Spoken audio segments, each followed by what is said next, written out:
Annabel had always been independent, making her way through life with little or no help from anyone.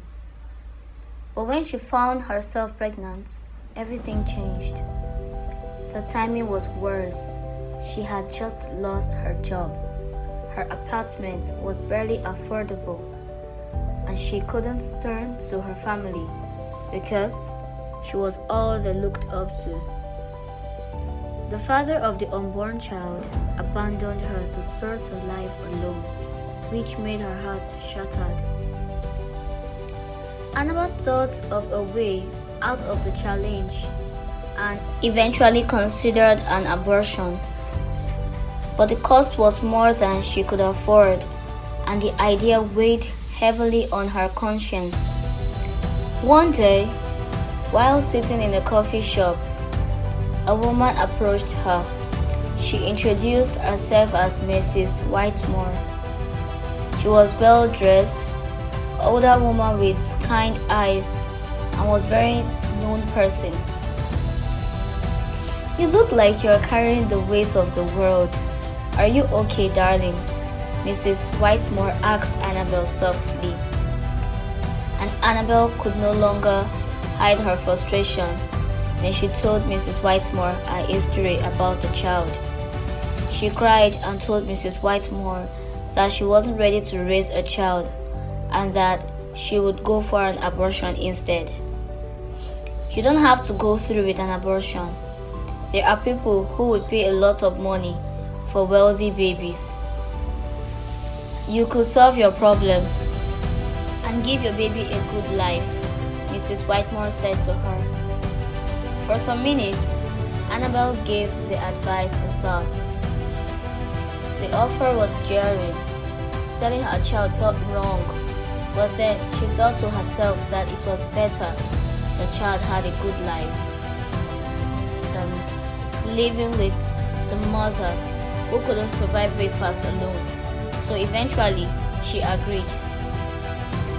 Annabel was well taken care of during the period of her pregnancy, and after she birthed the child, Mrs. Whitemore handled everything swiftly, and before Annabel knew it, her newborn daughter was handed over to a wealthy couple eager to raise her as their own. And in return, Annabel was given a huge amount that covered her debts and gave her a new start. She told herself it was for the best, that her daughter would have what she could not provide, and that was how she encouraged herself throughout the time. Years passed, and Annabel had a better life. She got a sustainable job and a larger apartment. She was at a stage of no lack and was very comfortable and happy. But the thought of her daughter kept running through her head.